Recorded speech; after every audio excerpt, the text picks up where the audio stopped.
Today on ELN Morning. Family fun. We'll preview some events planned for Family Weekend. Broadway's back. Hear how one Elon alumna takes on the big stage. Dancing in the Landscape. We'll give you the inside look on the upcoming performance. Today, September 23rd, 2021. This is ELN Morning.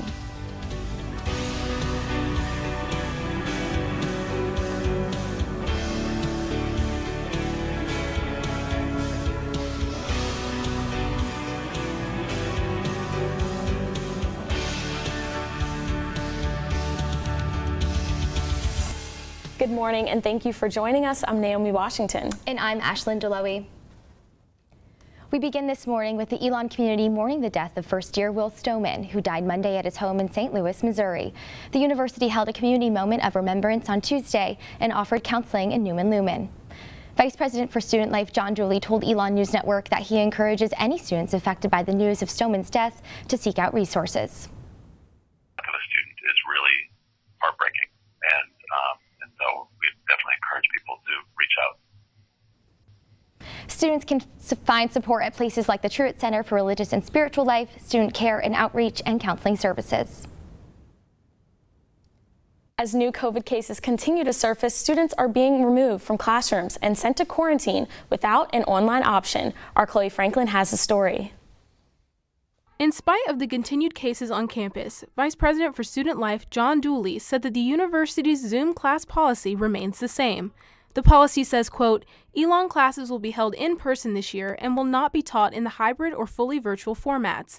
Missed classes and work due to quarantine or other illness-related absences will be handled on a case-by-case basis per faculty discretion and policies set in course syllabi. Professor of Biology Dave Gammon says he is in favor of the school's policy, but will work with students who have to quarantine and miss class.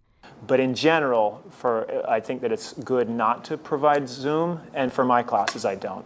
So if a student misses half of the semester because she has, repeated contact with COVID, I will excuse everything and work with her, to help her make up any material. Junior and RA Christina Carr says she is in favor of the university's policy, but thinks Zoom options are beneficial. That the professors that are allowing the students to watch classes through Zoom are helping the students a lot more, and then those that aren't doing it are making it so that this student now has to catch up in maybe 4 or 5 classes that they were not able to take for 2 weeks. Carr also thinks the policy causes students to attend class even if they are feeling sick. I think that students that are starting to feel sick now are still going to class because they know that if they don't go, then there's no way for them to catch up on the work. In a recent Healthy Elon panel discussion, Dr. Jeff Stein said that students who are placed in quarantine are encouraged to reach out to faculty immediately. Chloe Franklin, ELN Morning. According to university spokesperson Owen Covington, cases are declining on campus. This week, there were only 24 new cases compared to 60 cases in the previous week. Alamance County is planning its first annual Hispanic Heritage Month festival. Junior Sarah Rustovan is one of 2 Elon students who helped plan the event. She says that she was excited to get involved in the surrounding community. About the life of Alamance County citizens and making sure that they were doing this event the right way, and I just have loved being a part of it. The festival will take place Saturday from 12 to 8 p.m. at Alamance Arts in Graham. Coming up, more than just parents will be coming to campus this weekend. ELN Morning returns in 60 seconds.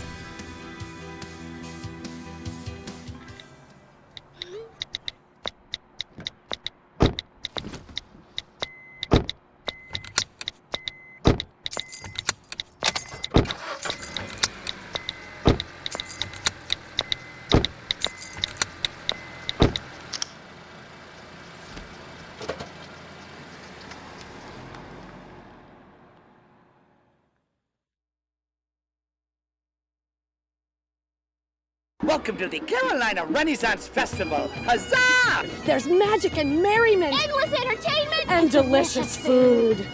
The Renaissance Festival is something we come back to every year. We have a great time with our family. The costumes, the festivities, the food, just the environment for the family is really great. And the shopping is wonderful. I think we'll come again and again, and next time we'll bring more family and more friends with us. Print your tickets online at renfestinfo.com or purchase at Harris Teeter stores region-wide.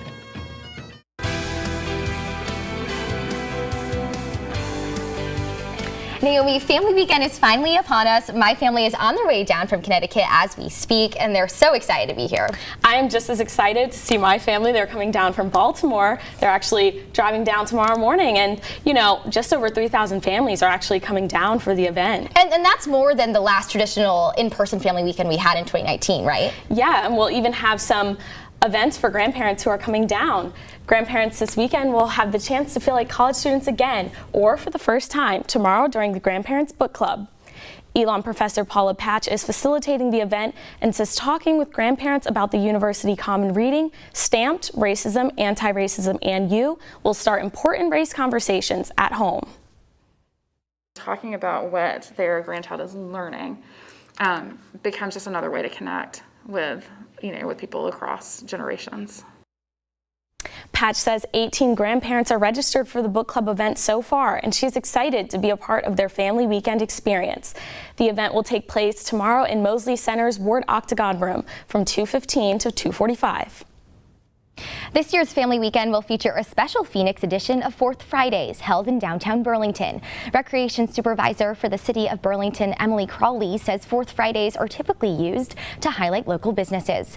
The special Phoenix edition will feature some familiar Elon faces like Elon Athletics and will merge the Burlington and Elon communities. Fourth Friday has been in place for over 8 years, but we collaborated with Elon just 2 years ago in 2019. It had been a long-standing, want from Elon and some committee members and folks from downtown, and so we finally made it happen. The event will be hosted by B-Town Events in collaboration with Elon University. 7 local food vendors will be at Burlington Historic Depot with over 10 local organizations for guests to browse. The event will also feature live music from the Retro Band in Neville's Corner.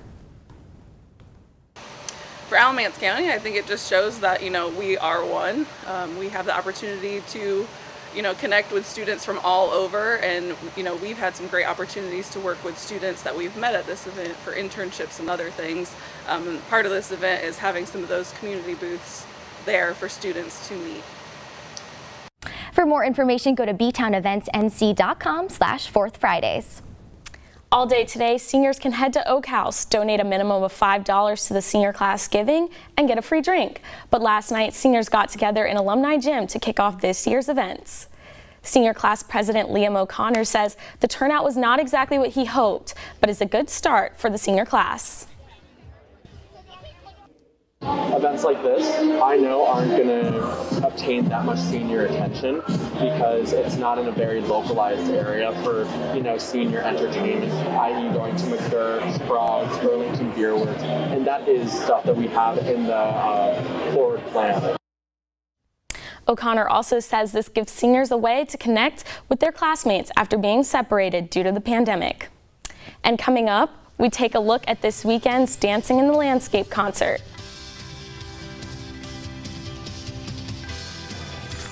Hi! You think you're probably sober? Yeah. But you're thinking about taking the back roads home, just in case. If you're probably sober, then why would you do that?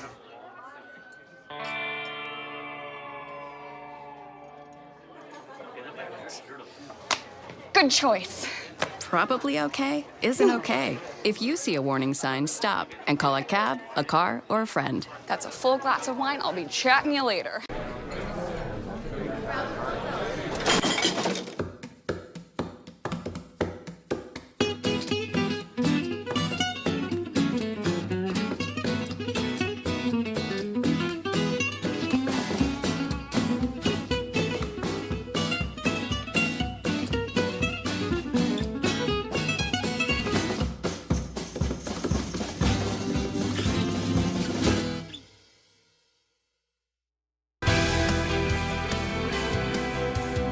As Broadway reopens in New York City, one Elon alumna finds herself preparing to take the big stage. Our Caitlin Rundle has the story. When Elon 2021 alumna Cindy Nicole Wilson graduated in May, she entered an industry with no return date set from the COVID-19 pandemic shutdown. 4 months later, Wilson is rehearsing for her debut in The Lion King, where she will take over the role of Sarabi, an understudy for Nala. It is actually like nothing I've ever seen or experienced before, with the puppets and the lights and the stage, and it's like, it is There is a reason why it's been running for this long. While Wilson says the Broadway community is excited to return, actors are paying special attention to their mental health. You cannot just, have all this time off and pandemic and not only the physical strain, but the mental strain of all of that, and then just jump back into, okay, we're going to go back to exactly how it used to be because none of us are the same. But as Wilson prepares for her first Broadway credit, she's ready to prove that her education was worth it. I just am really glad that, I feel really blessed that I was able to stay the course and pursue something even when it doesn't seem like it's a rational thing to do. And I just want to show them it meant something. It paid off, it wasn't for nothing. Caitlin Rendell, ELN Morning. Wilson is expecting to debut her role in October.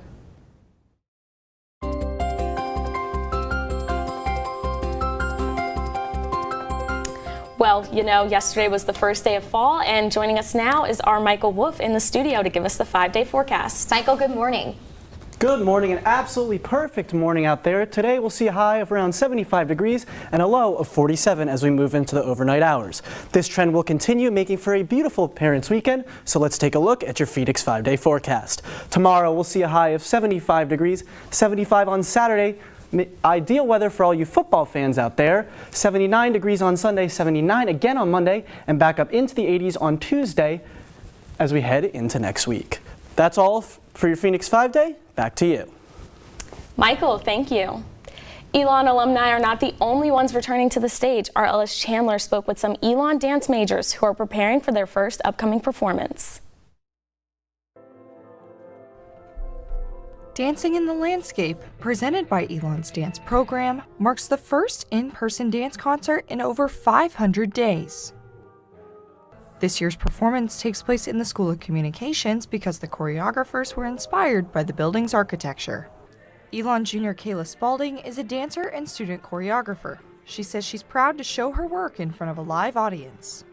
It's just amazing to have their physical responses. You're hearing how they are perceiving and interacting with a piece. There's nothing like it. Creating art anywhere on campus is what Spalding says the concert is all about. I know just going to my landscape piece, the area where it occurs, I was just so inspired to create even more and adjust and change my choreography even more. Sophomore Gabby Mignones is excited for in-person performances, and this weekend's is her first live dancing debut. This is a very fun but also monumental moment for us because we did lose a lot. A lot of us lost our senior year performances in high school. I know I never had that last chance to perform, so for us it's more about the presence of being with others than anything else. Both dancers say they hope everyone who watches finds a different way to interpret the performance. Ellis Chandler, ELN Morning.